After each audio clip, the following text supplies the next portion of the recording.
যে সিসিটিভি ফুটেজটা আপনারা দেখছেন, ওখানে টাকার ব্যাগ নিতে কালো টি শার্ট পরা যে ছেলেটা ছিল সেটা ছিলাম আমি। ওয়েস্টিনের নিচে সাদা সিএফ মোটর বাইকে হেলমেট লাগানো অবস্থায় আমার সাথে কথা বলতেছিলেন একজন উপদেষ্টা। সেই উপদেষ্টা ছিলেন আসিফ মাহমুদ সজীব। মোহাম্মদপুর থানার মতো একটা ছোট্ট একটা থানার একটা বৈষম্যবিরোধী ছাত্র আন্দোলনে আর সেই ছেলে পেলে মব ক্রিয়েট করতে গিয়ে ধানমন্ডি থানা ধরা খাইলো, তাদেরকে ছাড়াই আনলো আব্দুর রহমান মাসুদের মতো এত বড় ফি। এই ইন্টারন্যাশনাল নেতা ওই রকম লোকজনদেরকে ছাড়াইতে থানায় যায় কেন যায়? খোঁজ করেন, চোখের সামনে দেখতে পাচ্ছেন কারা কারা ধনী হয়ে গেছে, কিভাবে রাতারাতি ফকির বলা কোটিপতি হয়েছে, এটা ওপেন সিক্রেট। এবং এদের এইসব টাকা পয়সা আসছে থেকে এইভাবেই।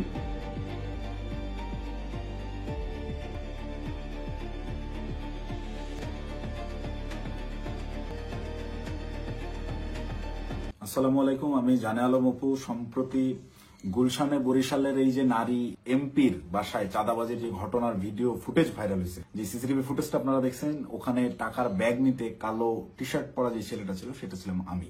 আপনারা এই একটি সিসিটিভি ফুটেজের মাধ্যমেই দেখেছেন যে বৈষম্যবিরোধী ছাত্র আন্দোলনের সমন্বয়করা চাঁদাবাজিতে জড়িত। আপনাদের যে সমন্বয়করা গত বছর আন্দোলনে আপনাদের কাছে মহানায়ক ছিল, তারা হয়ে গেল চাঁদাবাজ। কিন্তু আমার কিছু প্রশ্ন আছে। আপনারা কি জানেন যে এই যে টাকা নেওয়ার যে ফুটেজটা, এটা সকাল 9টা থেকে 10টার ভিতরকার সময়ের মধ্যে, তার ঠিক কয়েক ঘন্টা আগে ভোর 5টার সময় ওই জোনের ডিসি ওসি সবাইকে অবগত করে একদম অফিসিয়াল প্রসেসে আইনি ভাবে আইন শৃঙ্খলা বাহিনী অর্থাৎ পুলিশ বাহিনীকে সাথে করে নিয়ে স্বামীর সেই বাসায় আমরা অভিযান চালাই। আপনারা কি জানেন সেই অভিযানে যাওয়ার আগে গুলশানেরই কোন একটা জায়গায় আমার সাথে উপদেষ্টা আসিফ মাহমুদের কথা হয়? কই নিউজ মিডিয়ায় এত কিছু আসলো, এই 2 মিনিটের সিসিটিভি ফুটেজটাই কেন? আগের রাতের গোটা অভিযানের বিষয়টাকে একদম স্রেফ ধামাচাপা দেওয়া হলো কেন? ভোরবেলার সেই পুলিশ সাথে করে নিয়ে যে অভিযান চালানো হয়, ভোর 5টা থেকে 6টা পর্যন্ত টানা 1 ঘন্টা শাম্মী আহমেদের বাসায় অভিযান চলে, আইন শৃঙ্খলা বাহিনী সহ গোটা বাসা তন্ন তন্ন করে খোঁজা হয়, কোথাও শাম্মীকে পাওয়া যায় না। কিন্তু বাসা অভিযান চলাকালীন সময়ে প্রত্যেকটা জায়গায় আমরা বুঝতে পারতেছিলাম এখানে শাম্মী ছিল। তার ব্যবহৃত জিনিসপত্র, বেডের পাশে তার ফোন, তার হেডফোন, তার জুতা, এভরিথিং, তার ভ্যানিটি ব্যাগ, সবকিছু একদম স্পষ্ট বোঝা যাচ্ছিল শাম্মী এই জায়গায় ছিল। সামহাও ইনফরমেশন লিক হয়ে গেছে, সে চলে গেছে। তো যেই 2.5 মিনিটের সিসিটিভি ফুটেজ ভাইরাল করে আমাদেরকে রাতারাতি হিরো থেকে একদম ভিলেন বানানো হলো, যারা এই কাজটা করলো তাদের কাছে আমার অনুরোধ থাকবে এবং চ্যালেঞ্জ করব আমি, যদি সৎ সাহস থাকে আগের রাতের সিসিটিভি ফুটেজটা আপনারা ফাঁস করেন, দেখি কে ফোন করছে, কার কলে, কিভাবে শাম্মীর বাসা থেকে বেরোইছে, এবং আইন শৃঙ্খলা বাহিনীর সাথে আমরা যে অভিযানে গেলাম সেখানে আমাদের ভিতর কি কি কথা হয়েছে। আমরা চাঁদাবাজ কিভাবে হলাম? চাঁদাবাজি তো করি নাই। আমাদেরকে পরের দিন সকালবেলা এটা যোগাযোগ রিয়াদের সাথে করছে, রিয়াদের সাথে যোগাযোগ করে রিয়াদকে ডেকে পাঠাইছে তারা। রিয়াদ আমাকে ফোন দেয়, ফোন দিয়ে ডেকে নেয় যে ভাই ওই বাসায় একটু আসতে হবে। তো সে আমাকে প্রাথমিকভাবে জানায় যে শাম্মী যায় নাই, এটা এখনো আমাদের কাছে তথ্য আছে, আমি বাসায় নজরদারি করতেছি, আপনি তাড়াতাড়ি আসুন। আমি ইমার্জেন্সি যাই। যাওয়ার পরে রিয়াদ আমাকে নিয়ে ভিতরে যায় এবং বলে যে ভাই উপর থেকে ডেকে পাঠাইছে বলার পর আমরা ওকে তাহলে চল। আবার যাওয়ার আগে একটু আটকাইলাম ও যে অন্যরা আসুক। পরে বেশ কয়েকজনকে ফোন দিল রিয়াদ, দিয়ে বলে যে ভাই সবাই ঘুমিয়ে গেছে, কেউ আসতেছে না। তো অগত্যা আমি ওর সাথেই গেলাম। সিঁড়িতে রিয়াদ আমাকে টাচ দেয় যে ভাই ওরা কিছু টাকা পয়সার কথা বলছে, বলে আপনারা চাপানি খেতে টাকা পয়সা দিবে। তা আমি স্বাভাবিকভাবেই মাইন্ডসেট করে নিছি, আমরা রাতে যে কজন আসছিল আর পুলিশ সব মিলে সর্বোচ্চ 40 জন হবে। তো পুলিশদেরকে বাদ দিলে এটা 15-20 জন বা 30 জন সর্বোচ্চ। এই কতই বা দিবে, 50,000 1 লাখ টাকা হয়তো বা দিবে।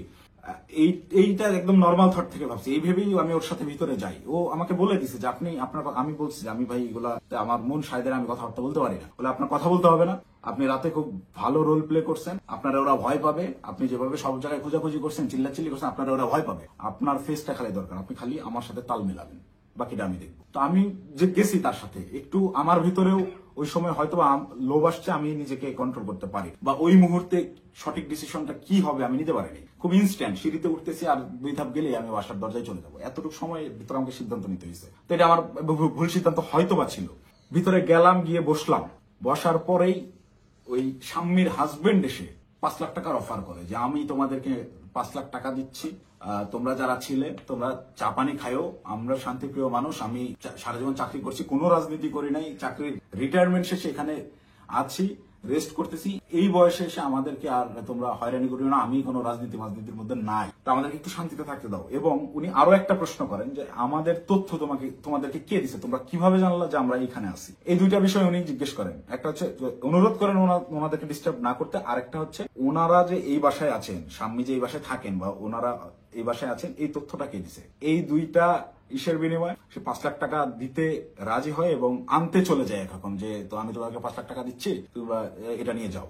দেন রিয়াদ রেসপন্স যেটা করে, রিপ্লে করে, সেটা শুনে আমি রীতিমতো আকাশ থেকে বসছি। ও একরকম ঝাড়ি মেরেই বলে আমি চ্যালেঞ্জ করতেছি, এই আমরা যতক্ষণ ছিলাম গোটা সময়ের ওই প্রায় আমরা 15 থেকে 20 মিনিট ছিলাম, গোটা টাইমের সিসিটিভি ফুটেজ তারা ফাঁস করুক। আমার এই ভিডিও যে সাংবাদিক ভাইরা দেখবেন, আপনারা ওই বিল্ডিং আবার যান, বিবিসির সাংবাদিকরা তো আগের বার বেশ কয়েকটা ফুটেজ বের করছেন সিঁড়ি দিয়ে ওঠা নামার, আপনারা কেন সাউন্ড দেন নাই আমি জানি না। আপনারা এইবার যদি যান গোটা ফুটেজটা ফাঁস করেন, এটা আমার অনুরোধ থাকে। তাহলে ভাই আমি একটু বাঁচি, আমাকে যেভাবে আপনার এই চাঁদাবাজ হিসেবে পরিচয় করাইলেন, ডেকে নিয়ে ভাই টাকার ব্যাগ হাতে ধরাই দিছে, চাঁদাবাজি করতে যাই, জীবনে চাঁদাবাজির কোনো রেকর্ড নেই, খোঁজ নিয়ে দেখেন, গোয়েন্দা লাগান, এভরিথিং। 1 টাকার অবৈধ সম্পদ কোথাও অর্জন করছে কিনা চ্যালেঞ্জ করে কেউ বের করতে পারবে না। এবং সর্বোচ্চ চেষ্টা করতেছে বর্তমান এই রাষ্ট্রযন্ত্র, সর্বোচ্চ চেষ্টা করতেছে আমাকে ভিলেন বানানোর। আমার বিরুদ্ধে কোনো এভিডেন্স পাচ্ছে না, এরকম কোনো কাজে আমি কখনোই ছিলাম না, আমাকে ডেকে নিয়ে জাস্ট ইউজ করা হয়েছে। যাই হোক, ওই প্রসঙ্গে আপাতত না যাই, ঘটনায় ফিরি।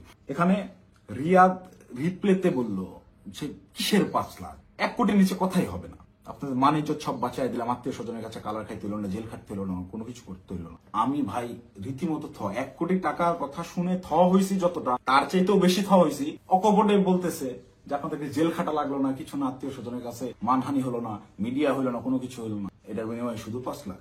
তখন একরকম মাথা ধরে উঠছে আমার যে এইটা কি তাহলে প্ল্যান ছিল। আমি ওই তখন থেকেই রাতে বিভিন্ন ক্লু পাচ্ছিলাম যে স্বামী বাসায় ছিল, তখন আমার মাথায় খেলে যে এটা কি আসলে প্ল্যান ছিল, তাহলে কি প্ল্যান করে স্বামীকে এরা সেফ এক্সিট দিছে এবং সেফ এক্সিট দেওয়ার বিনিময়ে এখানে কোটি টাকা নিতে আসছে। মাথায় যখন প্রশ্নটা ঘুরপাক খায়, আমি ওখান থেকে একটু উঠে চলে যাই যে আমি এইসব টাকা পয়সার ডিলিং আমি থাকবো। তখন আবার আমার মাথায় এইটা খেলে যে আমি তো রিয়াদের সাথে আসছি, রিয়াদ আমার সহযোদ্ধা, সে আমার পূর্ব পরিচিত, তাকে এখানে একা রেখে আমি কিভাবে চলে যাই একটা আওয়ামী লীগের এমপির বাসা, একে তো গুম করে দিতে পারে বা এর যে কোনো বিপদ হতে পারে, ওর সেফটির কথা চিন্তা করে ওকে আমি একা রেখে চলে গেলে ওর বিপদ হতে পারে, এই চিন্তা করে আমি আবার ব্যাক আসি না। যাই হয় হোক, আমাকে রিয়াদকে নিয়ে যেতে হবে, আটিনাও রিয়াদকে আমাকে তাড়াতাড়ি এখান থেকে বের করতে হবে। তো ওই ওদের কথা, ওরা বার্গেনিং চালাতেই আছে, ওটা 1 কোটি থেকে 50 লাখে নামে, 50 লাখের থেকে ওই 50-50 করবে, 25 এখন নেবে, 25 করে বিভিন্ন রকম বার্গেনিং করতে থাকে। গোটা সিসিটিভি ফুটেজ দিলেই আপনারা দেখতে পাবেন। তো আমি যত ফাস্ট করা যায় এখান থেকে বেরোতে পারলে বাচ্চা, তো আমি রিয়াদকে বারবার কানে কানে বলতেছি তুই এরকম পাগলামি করিস না, তুই থাম। রিয়াদ আমাকে বারবারই বলে আপনি চুপ থাকেন, দেখেন আমি কি করি, আপনি চুপ থাকেন, আমি দেখেন কি করি। তো আমি সাহস আর পাচ্ছিলাম না। উনি একটা সময় করলেন কি, পাশের রুমে গেলেন, পাশের রুমে গিয়ে কাউকে একটা ফোন দিলেন, সর্বোচ্চ 30 সেকেন্ড বা 1 মিনিট পরে একটা লোক আসলেন, এসে বেল চাপলেন, দরজা খুলতেই বাইরে থেকে একটা টাকার ব্যাগ দিল, টাকার ব্যাগটা নিয়ে গেটটা লাগাই দিলেন। ওই টাকার ব্যাগটা সোজা এনে আমার পাশে উনি রাখলেন, আমার পাশে ছোট একটা টেবিল ছিল, রাখতেই এই পাশ থেকে রিয়াদ আমাকে বলতেছে আপনার তো কাঁধে ব্যাগ আছেই, তাহলে ওটা ব্যাগে ভরে ফেল। তো আমি, আমার ব্যাগের ভিতরে খাবার ছিল, আমি সারা রাত ধরে জেগেছিলাম, এখানে অভিযান চালাই বাসায় খাওয়া দাওয়া করিনি, সকালে খাওয়ার জন্য খাবার কিনছি, খাবারটাও খাইতে পারিনি। এই খাবারটা বের করে রেখে টাকাটা ব্যাগে বললাম ভরে, আমি রিয়াদকে বলতেছি চল উঠি। রিয়াদ তখন নতুন আবার কাহিনী শুরু করলো যে না, এই 10 লাখ টাকা নিয়ে যাওয়া যাবে। সে তখন বিভিন্ন ইনায় বিনায় আরো টাকা দেন, আপনি টাকা লাগলে ম্যানেজ করেন, সে টাকা ছাড়া উঠবেই না। তাকে একরকম অনুরোধ করে আমি এই জায়গা থেকে তুললি যে ভাই তুই আর ঝামেলা বাড়াইস না, তুই চল, আর তুই যদি বেশি ঝামেলা করিস তাহলে আমি এই টাকার ব্যাগও ফেলাই, আমি চলে যাই, তুই একা হ্যান্ডেল করবি, কারণ এখানে টাকা পয়সা এরকম তুই কোটি টাকা নিবি এটা আমাকে বলে অবস্থা। এটা যদিও আমি বাইরে এসে বলছি লাস্টের লাইনটা। রিয়াদও দেখি আমি যখন বলছি আমি চলে যাবো তোকে ফেলে, তখন রিয়াদ একটু ভয় পেয়েছে এবং রিয়াদ আমার পিছু পিছু চলে আসে। তো বাইরে আসার পরে রিয়াদ আমার সাথে একরকম প্রচন্ড রাগারাগি শুরু করে যে দেখুন আপনি কি পাগল নাকি, আপনার জন্য হইলো না, আপনি মাত্র 10 লাখ টাকা নিয়ে চলে আসলেন কেন। আমি ওরে উল্টা ঝাড়ি মারতেছি, বাট তুই পাগল নাকি, একটা মানুষের বাসায় গিয়ে ওখানে ক্যামেরা আছে, এই আছে, সবকিছু আছে, একটা মানুষের বাসায় মানুষ কি কোটি টাকা ঘরে রাখে, তুই একজন মানুষের বাসায় গিয়ে আন্দাজে বলতেছিস আমাকে 1 কোটি টাকা দিতে হবে। লোক বলতেছে টাকা নাই, বলতেছি ম্যানেজ করে এনে দেয়, এটা তো পাগলামি ছাড়া কিছুই না। তুই কি অন্ধ হয়ে গেছিস, তোর কি বিবেক বুদ্ধি নাই হয়ে গেছে টাকার লোভে। ভাই তো আমার 1 কোটির কথাই বলে দিছে। আমি মানে প্রশ্ন যে করবো কোন ভাই, এটা প্রশ্ন করার আগে দেখি রিয়াদের চোখ মুখ শুকিয়ে গেছে, মানে সেও আতঙ্কিত, তাকে 1 কোটির কথা বলে দেওয়া হয়েছে। এই 1 কোটি কেন আনা হইলো না, বা আমি যে বাধাগ্রস্ত করছি আমার জন্য সে 1 কোটি আনতে পারলো না, এটার জন্য সে আমার উপরে বিরক্ত এবং সে নিজেও না। রিয়াদের চোখে মুখেও দেখি চিন্তার ছাপ। কোন ভাই, কখন বললো তোরে, কার সাথে কথা বলছিস আমি যাওয়ার পরে। রাতে কোন ভাই আসছিল দেখেন নাই। তখন আমি 30 সেকেন্ডের মতো চুপ করে থাকি, ভাবতে থাকি যখন রাতে কোন ভাই আসছিল এইটার সমীকরণটা আমার মাথায় মেলে এবং রিয়াদকে আমি বলি যে ভাইয়ের সাথে কথা বলে আসলাম, তুই কি সেই ভাইয়ের কথা বলতেছিস। রিয়াদ বলে হ্যাঁ। কয় আপনি বুঝতেছেন না, ওখানে ক্যামেরা আছে, সবকিছু আছে, সবকিছুর সামনে আমি 1 কোটি টাকার সাহস করতেছি, এটা কি এমনি তখন আমার কাছে একটু হলেও বিশ্বাসযোগ্য মনে হচ্ছে যে না আসলে এইটুকু একটা ছেলে ও 1 কোটি টাকা চেয়ে ফেলছে, ক্যামেরা আছে এটা জেনে সহ, ও জানে। কিন্তু এই বাসায় আমরা 3-4 ঘন্টা আগেও পুলিশ সহ অভিযান চালিয়ে গেছি, বাসার কোথায় কি আছে সব জানা, ও খুব ভালো মতো জানে এখানে সিসিটিভি ক্যামেরা আছে, সব রেকর্ড হচ্ছে। তারপর ও বিন্দু পরিমাণ ভয় ছাড়া ও অকপটে 1 কোটি টাকা চেয়ে ফেলে, তাহলে অবশ্যই ওর কথার কিছুটা হইলেও সত্যতা আছে, ওর পেছনে ওই রকম ব্যাকআপ আছে। তো আমি একরকম মন খারাপ করে চলে যাচ্ছি, আমার মাথায় কিছু কাজ করতেছে না। তো রিয়াদ আমাকে জোর করে টেনে রিক্সায় তুলে ওই টাকার ব্যাগ সহ ঢাকার বিভিন্ন জায়গায় ঘোরাঘুরি করতে গেছে, আমাকে বিভিন্নভাবে কনভিন্স করতে গেছে। ভাই উনি তো বলছে, আমি নেমে আসার পরেও রিয়াদ গেটে ছিল, ওদের সাথে বার্গেনিং করে আসছে, 2 দিন সময় দিয়ে আসছে যে 2 দিন পর আমরা আবার আসবো, এটা বলে আসছে। তো আমাকে বলতেছে ভাই ওনাকে 2 দিন সময় দিয়ে আসছি, 2 দিন পরে কিন্তু আসতে হবে, আমাদেরকে টাকা তুলতে হবে। আমি ওর কথা বাড়াইলাম না, বললাম দেখা যাবে। আমি খালি চাচ্ছিলাম এখান থেকে আমি কাটতে পারলে পারছি, আমি কিসের মধ্যে পড়ে গেছি। এই ভাবে রিয়াদ চলে গেল ওখান থেকে ওই ওর বাসার দিকে, খুব সম্ভবত এটা মধ্যপাটা বৈঠাখালী নামের একটা জায়গায় যাবে, সেই জন্য একটা সিএনজি নিল এবং আমাকে ছেড়ে দিল। আমি আমার মতো চলে গেলাম এবং যাওয়ার সময় আমি ওকে জিজ্ঞেস করলাম তুই টাকাগুলা কি করবি। ও বলছে ভাই পোলাপান যেগুলো আসছে পোলাপানকে দিতে হবে, তারপর ওই বাকি টাকাও তুলতে হবে, সব টাকা একসাথে তুললে তারপরে তো এটা ভাগাভাগির হিসাব। আমরা টাকাই তো তুলতে পারলাম না, এটা তো যা দিচ্ছে এটা তো আজকের পোলাপানেরই খরচ, পোলাপানের চাপানি খেতে দিছে। দেন আমি একটু চিন্তায় পড়লাম, তারপর আমি বললাম তাহলে পোলাপানকে দিয়ে দিস। ও বলছে ওকে, বিকালবেলা ইনশাল্লাহ এটা ভাগাভাগি করবো, আপনাকে ফোন দিয়ে জানাবো। তো বিকালে আমি তো এর মধ্যেই আমি বেশ কয়েকজনের সাথে রাতে যারা ছিল তাদের বেশ কয়েকজনের সাথে যোগাযোগ করি এবং তাদের কথাবার্তা আমি সরাসরি স্বীকার করি নাই বা বলি নাই যে রিয়াদ এরকম করছে। তাদেরকে আমি বিভিন্নভাবে ঘটনাটা সম্পর্কে অবগত করার চেষ্টা করি, যেহেতু এরকম কিছু হয়েছে কিনা বা রিয়াদ কোনো টাকা পয়সা দিয়েছে কিনা। তো সবাই অস্বীকার করতেছে, মানে যারা আসছিল এই অভিযানটা চালাইতে তারা কেউ এই বিষয়ে অবগতই না। তার মানে এখানে ওই যে আমাদের গ্রুপে ইনফরমেশন দেওয়া হলো অমুক বাসায় আওয়ামী লীগের এমপি আছে বলে ছাত্রদেরকে চেতায় দেওয়া হলো, চেতায় দিয়ে এই ছাত্রদেরকে মব করতে পাঠানো হলো। ওখানে ছাত্রদেরকে পুলিশ বাহিনী সহ ওই এমপির বাসায় পাঠাইয়া ওই পরিবারকে ভয়ভীতি প্রদর্শন করা হলো। করার পরে ছাত্ররা সবাই যে যার মতো বাসায় চলে গেল। তারপরে চাঁদাবাজের দল চাঁদাবাজি করতে আসলো। ঘটনা এইটাই। এখান থেকে মাঝখান থেকে সাধারণ ছাত্ররা ব্যবহৃত হইল। এই ব্যবহারের তালিকায় সেদিন আমিও পড়ছি, আমিও ব্যবহৃত হয়েছি এবং বিভিন্ন সময় বিভিন্ন ঘটনায় এরা এভাবে বিভিন্নভাবে ছাত্রদেরকে ব্যবহার করে এইসব করে। তারপর বিকালবেলা রিয়াদ আমাকে ফোন দেয়, ফোন দিয়ে ডাকে হচ্ছে রামপুরায়। তো এমনিতেই আমি হাতিরঝিলে যেতাম, তারপরের দিন আমাদের বেসরকারি বিশ্ববিদ্যালয়ের প্রোগ্রাম হাতিরঝিলে, সেই প্রোগ্রামের বাস্তবায়ন কমিটিতে ছিলাম, ভেন্যু পরিদর্শনের জন্য যাওয়ার কথা। এমনিতেই যেতাম, তো ওর কথা শুনে আমি একটু হাতিরঝিল থেকে আগায় গেলাম রামপুরার দিকে। তো ওর সাথে যখন যাই সে আমাকে বিভিন্নভাবে কনভিন্স করার চেষ্টা করে যে ভাই আপনি অপ্রস্তুত হয়ে পড়ছেন এটা বুঝছি, কিন্তু এটা এভাবেই হয়, এরকমই, আপনি বলার জন্য আপনি জানেন না।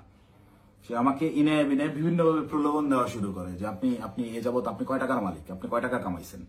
আমি ওকে ডিরেক্ট বলি যে ভাই এই মাসে আমার সেমিস্টার ফাইনাল পরীক্ষা গেছে, আমি টিউশন ফি দিতে পারি না, জন্য পরীক্ষা দিতে পারিনি। আপনার জায়গায় যদি আমি থাকতাম, রিয়াদ সরাসরি আমাকে বলছে আপনার ফেস যদি আমার থাকতো, আমি যদি আপনার ওই আপনার কেন্দ্রীয় যে পদ সেই পদ যদি আমার থাকতো মিয়া, এতদিন আমি কমপক্ষে 20 কোটি টাকা কামাইতাম। রিয়াদ আমার মুখে বলছে আপনি একটা বলো। তো আমার এই কথাগুলো শুনে আরো বেশি খারাপ লাগতে লাগলো যে কি বলে, প্রচন্ড মন খারাপ। আমি ওকে বলে যা হয়েছে বাদ দিয়ে আমরা হাতিরঝিলে যাই, প্রোগ্রামের কি অবস্থা দেখি। আমার মূল কনসার্ন আমার আবার সাংগঠনিক কাজে ফেরা। তো হাতিরঝিলের প্রোগ্রামের ওইটা পরিদর্শন করে ওই জায়গা থেকে সন্ধ্যা হয়ে গেছে। রিয়াদ আমাকে কন্টিনিউয়াসলি পুশিং করে যাচ্ছে, সে আমাকে নিয়ে মহাখালী যায়। মহাখালী ওখানে ইয়ামাহার শোরুম থেকে সে আমাকে একটা বাইক কিনে দেয় এবং এটা সে প্রায় সময় এরকম হয়েছে যে রাত বেশি হয়ে গেছে, আমি বাসায় ফেরার জন্য সেফ কোনো কিছু যানবাহন পাচ্ছিলাম না। ম্যাক্সিমাম টাইম আমাকে ওই উবার ভাড়া করে যাইতে হইতো। আমি ওদের কাছ থেকে টাকা ধার নিতাম এবং প্রায়শই এটা বলতাম যে আমার একটা বাইক থাকলে খুব ভালো হতো। এইটাকে সে কাজে লাগে, আমাকে একটা বাইক কিনে দেয় সে, আমাকে সাথে করে নিয়ে গিয়ে, এবং সে আমার পিছনে বাইকে চড়ে ঘুরে ঢাকা শহরের বিভিন্ন জায়গায়। এবং পরবর্তীতে পরের দিন অনুষ্ঠানটা শেষ হয় কোনো মতে, 18 তারিখের প্রোগ্রামটা শেষ হওয়ার পরে সে রাত্রেবেলা আমাকে ফোন দেয় যে ভাই 2 দিন তো হয়ে গেল, আমাদেরকে ওই বাকি 40 লাখ টাকা আনতে যাইতে হবে, এটা তো 1 কোটি নেওয়া যেত, আপনি খালি পাকনামি করে 50 লাখ নামা দেন। তখন তো আমি অস্বীকার করি, না ভাই আমি এইসব কাজে আর যাবো না। দেন আমাকে ডিরেক্ট ব্ল্যাকমেল, আপনি ওই টাকা দিয়ে বাইক কিনছেন, আপনার ফুটেজ আছে তো, আপনি বাইক কিনছেন, শোরুমে ডকুমেন্টস আছে, আপনি তো এটার পার্ট, আপনি যে টাকা ভোগ করছেন আপনাকে তো যাইতেই হবে। তখন আমার মাথা রীতিমতো কাজ করা বন্ধ করে দিচ্ছে যে আমি তো পুরো ট্র্যাকে ফেসে গেছি। আই হাই, বাইকটাই আমি কেন নিলাম, আমার ভোটার আইডি কার্ডটাই ওখানে আমি কেন দিলাম, আমার এই হারামজাদার টাকা আমি গেলামই বা কেন, প্রচন্ড রকম আফসোস শুরু হলাম। আমি এই কিসের মধ্যে পড়লাম। এরকম ভাবতে হবে সারা রাত, ওই সারা রাত আমার ঘুম হয় নাই। আমার ফেসবুকে গেলে এখনো ওই দিন আমার দেওয়া যে স্ট্যাটাসটা, আমি প্রচন্ড মেন্টাল ট্রমায় আছি, তার আগের রাত সারা রাত ধরে গত বছর জুলাইয়ের সেই আন্দোলনের স্মৃতিগুলা, এই আমার ভাইদের রক্তাক্ত সেই দেহগুলা, এই গুলি চালানোর দৃশ্যগুলো সবকিছু আমার চোখের সামনে ভাসতে থাকে। আমার ভাই সারা রাত ঘুম হয় নাই যে কি করলাম, কি হচ্ছে, কি এটা কি। মানে আমি পরের দিন সকালে এটা পোস্টও করছি যে আমি প্রচন্ড মেন্টাল ট্রমায় আছি, জুলাইয়ের ওই স্মৃতিগুলো আমার মাথা থেকে যাচ্ছে না, আমার চোখের সামনে ভাসতেছে, আমি ঘুমাইতে পারতেছি না, নিজেকে অসহায় লাগতেছে, এই ধরনের একটা পোস্ট করছিলাম। এবং এটা তখন আমার বাস্তব ফিলিংস ছিল। আর উপরে এর আবার রিয়াদের ফোন আসেই, কখন বেরোবেন, কখন আসতেছেন, এই এরকম করতে করতে সন্ধ্যাবেলা আমি বাংলা মোটর অফিসে গেলাম। সেখানে একটা প্রেস ব্রিফিং করা হয় 18 তারিখের প্রোগ্রামে, বেশ কিছু প্রবলেম ছিল সেগুলো নিয়ে। প্রেস ব্রিফিং শেষে রিয়াদ আমাকে বলে, উপরে ওয়াটারফল রেস্টুরেন্টে গিয়ে আপনি বসেন, আপনার সাথে কথা আছে। আমি ওয়াটারফল রেস্টুরেন্টে গিয়ে বসি। রিয়াদ সমস্ত ছেলেপেলেকে নিচে নিয়ে গিয়ে চা খাওয়াইয়ে পাঠিয়ে দিছে। পাঠিয়ে দিয়ে সে ওয়াটারফলে আসে এবং আমাকে বলে যে সোজা সাপটা এখন যাইতে হবে, গিয়ে টাকাটা নিয়ে আসতে হবে। আমাকে 2 দিন সময় দেওয়া হয়েছে, 2 দিন পার হয়ে গেছে, আর কোনোভাবে কালক্ষেপণ করা যাবে না, প্রচুর চাপ আসতেছে, আপনি চলেন।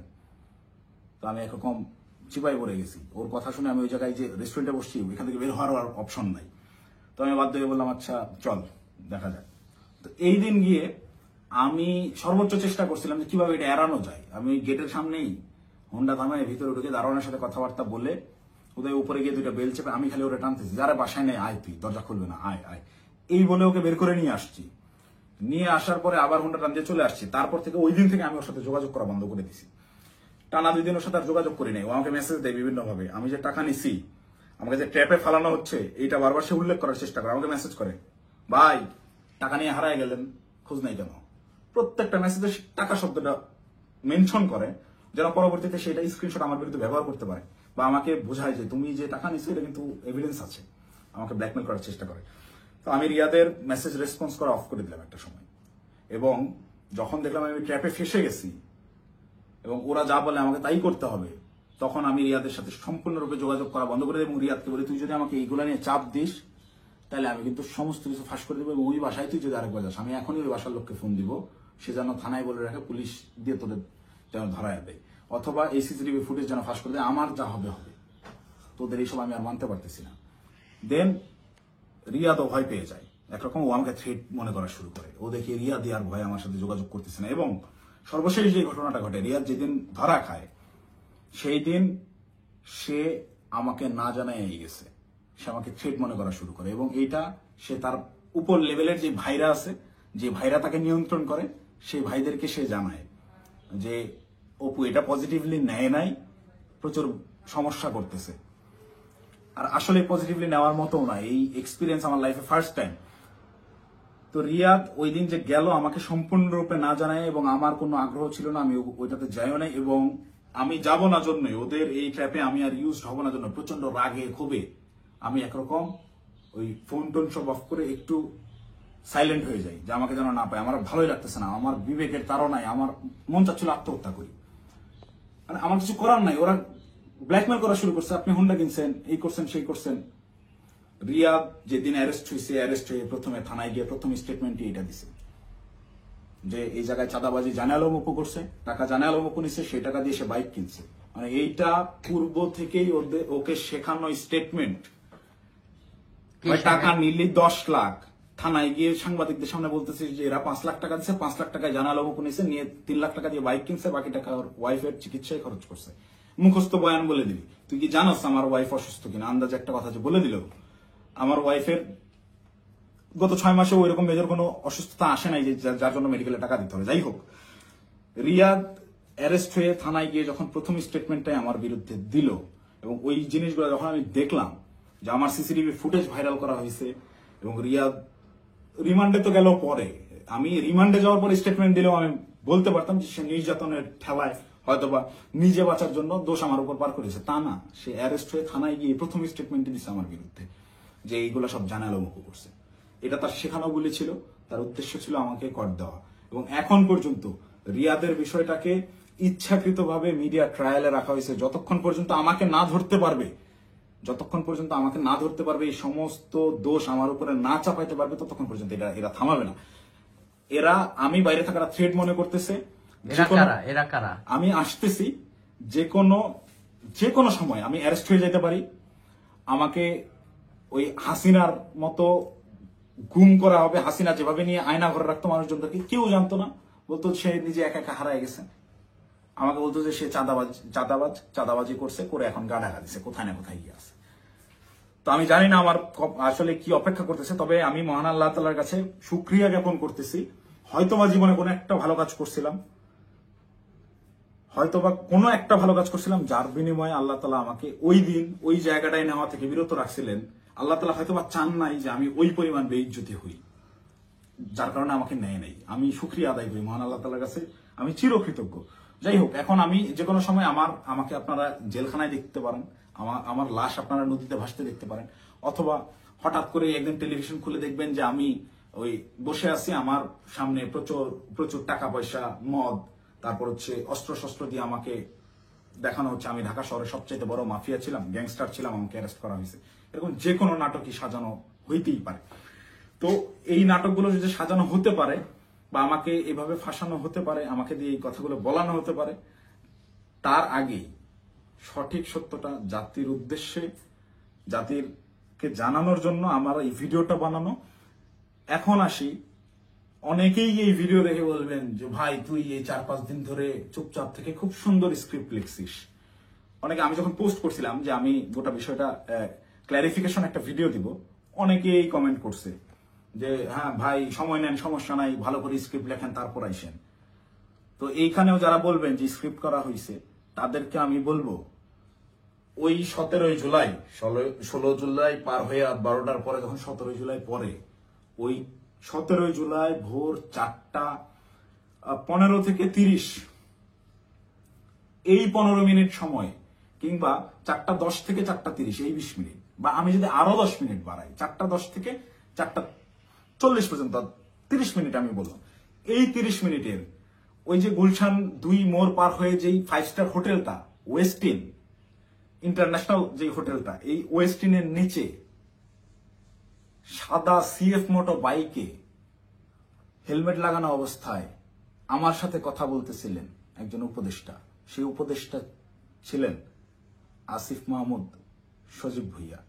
আপনাদেরকে চ্যালেঞ্জ করব, আমাকে ভুল প্রমাণ করার আগে আপনারা ওই সিসিটিভি ফুটেজ জাতির সামনে আনবেন, এনে দেখাবেন যে ওই সময় আসলে এরকম কোনো কিছু ঘটে নাই, আমার সাথে আসিফ মাহমুদ সজীব ভুইয়ার কোনো কথাবার্তা হয় নাই, সে ওখানে আসে নাই। একজন উপদেষ্টা ভোর 4টার সময় বাইকে চড়ে হেলমেটে মুখ ঢেকে গুলশানের মতো অভিজাত এলাকায় কি কাজে আসে, এটা আমার জানার কথা না। আমি তো মামুলি পার্সন, তারা তো হাই লেভেলের পার্সন।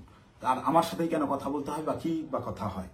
এবং ওই যে রিয়াদ বলল রাতে যেই ভাই আসছিল, এবার সমীকরণটা আপনারাই মিলাম যে রাতে কোন ভাই আসছিল, কোন ভাইয়ের সাথে আমার কথা হয়েছে, এবং কোন ভাইয়ের কথা রিয়াদ ইন্ডিকেট করছে। শুধু ওই ভাই না, আরো যেসব ভাই আছে, সব ভাইরাই এটাতে জড়িত, এবং এটা ওপেন সিক্রেট।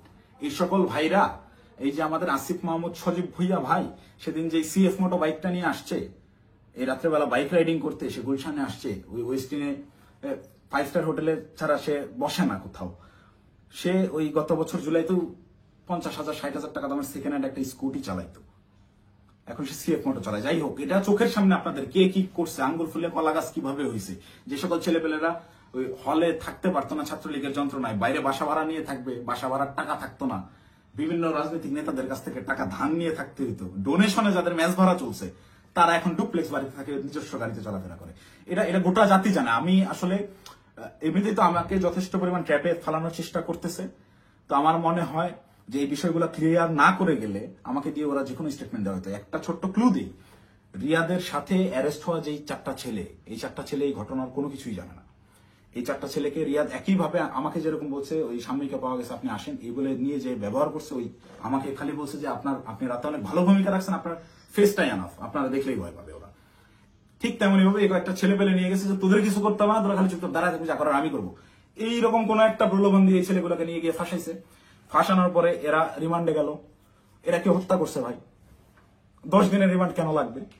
10 দিনের রিমান্ড এই কারণেই চাওয়া হয়েছে, বা 7 দিনের রিমান্ড এই কারণেই দেওয়া হয়েছে যে ঠিক ততক্ষণ পর্যন্ত এদেরকে জিজ্ঞাসাবাদ করা হবে যতক্ষণ পর্যন্ত এরা তাদের দেওয়া স্ক্রিপ্টেড দেওয়া বক্তব্য নিজেরা প্রকাশ না করতেছে। ভাই, এই একটা চাঁদাবাজি সিসিটিভি ফুটেজ সব আছে, এইটা তদন্ত করতে 7 দিনের রিমান্ড লাগে না, এটা বুঝতে রকেট সায়েন্স লাগে না। এখন ওই ছেলেগুলা যারা চাঁদাবাজিতে মানে গোটা ঘটনার সাথে কোনোভাবেই কানেক্টেড না, এই ছেলেগুলা আমি নিউজ দেখলাম প্রাথমিকভাবে স্বীকার করে নিচ্ছে চাঁদাবাজি জড়িত থাকার কথা। তারা জড়িত না থেকেও জড়িত থাকার কথা স্বীকার করে নিচ্ছে। মানে এদের উপরে কি পরিমাণ চাপ আসছে হিসাব করে দেখেন, আপনারা ভেবে দেখেন। তো আমার মাথায় এইটাই ঘুরতেছে যে আমাকে ধরার পরে আমাকে কি পরিমাণ চাপ প্রয়োগ করবে, আমাকে কি না কি বলাবে। তো এইসব কি না কি বলে ওদের ওইসব প্যাচের মধ্যে আমি আর নাই।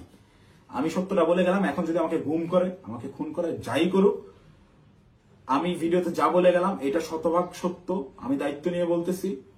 আমি আপনারা অনেকেই আমার পরিচিত মানুষজনদের ভিতরে অনেকেই ভিডিওটা দেখবেন যারা আমার সহযোদ্ধা, যারা আমার সাথে এতদিন চলাফেরা করছেন এবং যারা আমার সম্পর্কে জানেন, যারা আমার শুভাকাঙ্ক্ষী, তারা অবশ্যই এই কথাগুলো বিশ্বাস করবেন। তারা জানেন আমি ওই রকম দুর্নীতির সাথে যুক্ত হতেই পারি না, এবং আমাকে তারাও ইউজ করে সুবিধা করতে পারে নাই।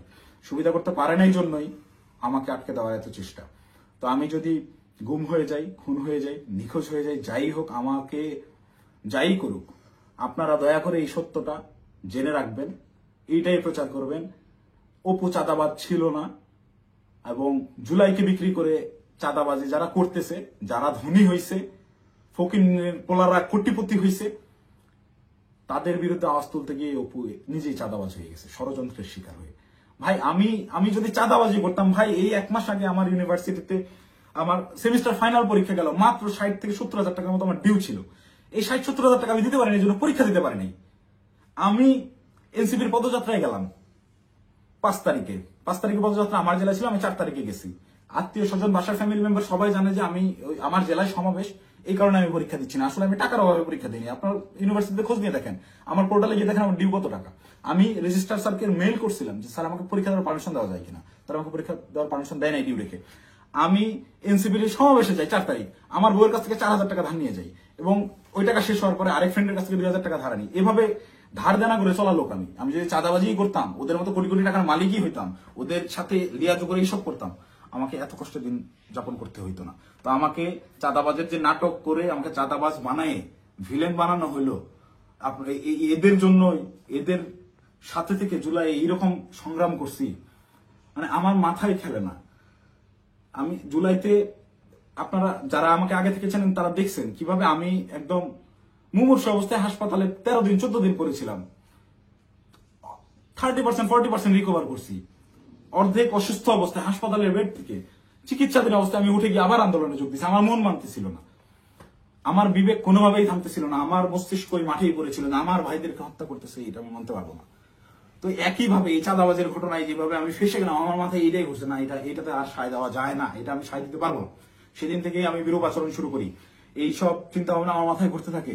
আমি ওই জুলাইয়ে যে সংগ্রাম আপনাদের জন্য করছিলাম, সেই সংগ্রাম সবসময় জারি রাখবো। আমি কখনো চাঁদাবাজি করি নাই ভাই, ওইটা আমার রক্তে নাই। আমার মায়ের ফোন গত 8 দিন ধরে আমি ধরার সাহস করি না। আমার মামাকে কন্টিনিউয়াসলি ফোন দিয়ে যাচ্ছে। আমার আম্মা আমাকে ওই শিক্ষা দেয় না, আমার বাবা আমাকে ওই শিক্ষা দেয় না। আমি মার ফোন ধরে যে হ্যালো বলবো, এই হ্যালো বলার সাহস আমি করতে পারিনি এখন পর্যন্ত। আম্মুকে আমি হ্যালো বলার পরে উত্তরটা কি দিব?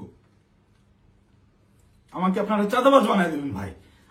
আমার মাথায় গেল। আমার ওয়াইফ আমাকে ফোন দিয়ে বলতেছে যে আমার হাজবেন্ড চাঁদাবাজি করে, এটা আমাকে দেখতে হইলো, এটা দেখার আগে আমি আত্মহত্যা কেন করলাম, আমার মৃত্যু কেন হলো না? তুমি দয়া করে এই মুখটা তোমার আমাকে আর দেখাইবা।